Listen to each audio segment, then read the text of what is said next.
So I'm just going to go through some very short information on how to easily maintain a garden pond.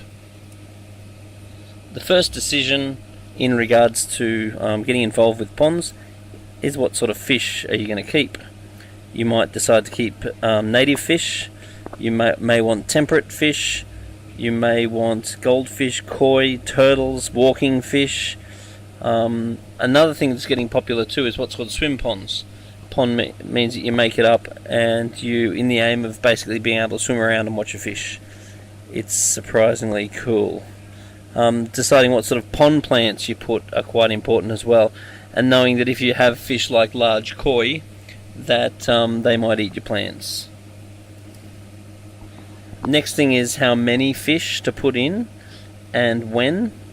You need to know how to introduce the fish, so it's important that the fish slowly acclimatise to the tank, whether that means floating the bag in the top of the aquarium for half an hour while the fish are acclimatising, or whether it means putting the fish in an esky and then introducing a little bit of water every 5 minutes until the water's doubled and the fish have been able to acclimatise to the temperature and conditions. It's also important to know the capacity of your pond, and when I mean capacity I mean water volume, size of your filter, amount of aeration, and that will govern how many fish you put in. Because a big tank with very good filtration, you can put the fish in a little bit faster. It's always advantageous to put the fish in nice and slow. Just put like half a dozen little fellas in, see how they go, then test the water, then maybe put a couple more in a few weeks later or a month later. Put them in nice and slow. Give it plenty of time between introductions to allow the bacteria to establish. It's also important to look at the food you feed. I'm a big fan of Spectrum pellets. I find it's the cleanest food. It's nice and healthy, it's nice and clean. And over time you can test your nitrate and phosphate level, and that's an indication of the balance of how often you should be doing water changes versus how many fish you got. If you got less fish, you don't tend to need to do as many water changes. So there's a direct relationship between how often you should be changing your water and how big your filters are. Like for example, if you've got a circumstance like this where there's tons of fish, you need to have massive filters to be able to handle all that waste, and you need to be changing the water very often. So if you want a pretty low maintenance pond, I'd be stocking less fish and smaller fish. In regards to feeding, first of all, quality is everything. So that's the food I use. I use New Life Spectrum because I think it's the best. I feed the fish approximately what they eat in 30 seconds. In winter I hardly feed them at all, and then in summer I'll feed them about 3 to 5 times a week. And you just look at the belly of the fish over time. If you notice the belly getting skinny, then you need to feed them more. If you notice the belly getting fat, of course you need to feed them less.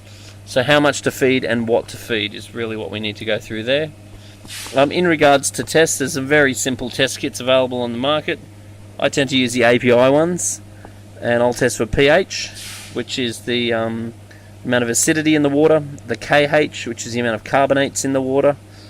I'll tend to test ammonia and nitrite if the pond's new, and I'll tend to test nitrate and phosphate if the pond's old. And then knowing how to fix these things are very important. If the pH is too low, knowing that you want to put like a carbonate buffer to raise it up. If your KH is low, you want a carbonate buffer.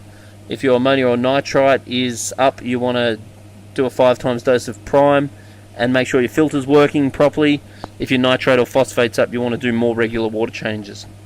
But bringing a sample down to your local aquarium shop like Majestic Aquariums and a video of the pond running is very helpful if you need further advice. In regards to how to clean the pond, you want to net the leaves out with any regularity to stop them rotting in the bottom of the pond. Also, products like Aquarium Detox tend to help the breakdown of rotting leaves. You can get various pond vacuums that are available. They're very handy and a very easy way to vacuum all the crap off the bottom. Every now and then you might want to get in and scrub the sides to get the sides a bit cleaner, and you definitely want to clean your filters. The most important thing about cleaning your filters is that you clean them in water from the pond, not water from the tap. You throw away that dirty pond water and just top up the pond. And you need to do water changes. So if you don't have many fish, water changes is not very important. If you have a lot of fish, water changes become very important.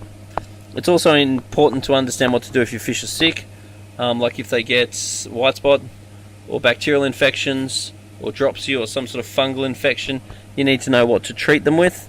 In general, I'll use Protozin for white spot, I'll use Malafix for bacterial, and I'll use Pimafix for fungal.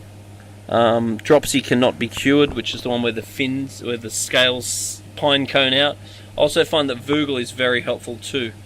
I'll use Vugel just as a immune system stimulant. I find it works very well. It's important too to watch the fish aren't being aggressive to each other, because that can lower their immune system and cause disease problems. Make sure the fish aren't gasping on the surface, which would indicate that you don't have enough surface agitation. Therefore, you want an extra pump to agitate the surface of your pond. Make sure that the fish aren't looking like they're scratching, otherwise they may have white spot.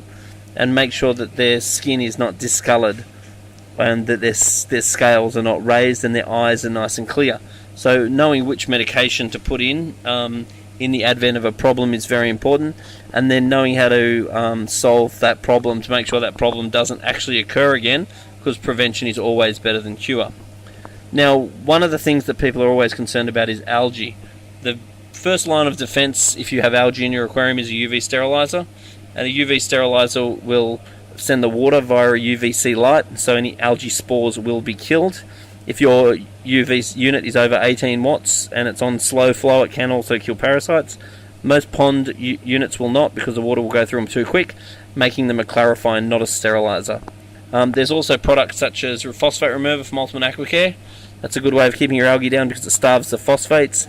There's products such as Aquarium Detox, which is going to introduce bacteria, which is going to assimilate all your waste in the bottom of the pond, keeping it clean. There are various algicides that are available. I try to stay away from algicides where possible. I usually try to solve the problem first. There are with things like making sure there's plenty of aeration, increased oxygen decreases CO2, which means that your pond tends to stay clearer. And then there's other products like Water Cleanser, which is pretty amazing. What Water Cleanser does is basically introduce hydrocarbons, which grow OEMs, which are little microorganisms that jump alive and keep your pond nice and clear.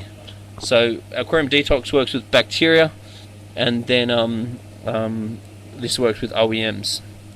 So anyway, if you want a little bit more information on any of the stuff I just discussed, then jump on our YouTube channel and subscribe to it, which is Majestic Aquariums TV on YouTube. There's thousands of videos there and heaps of information, and it's really good fun.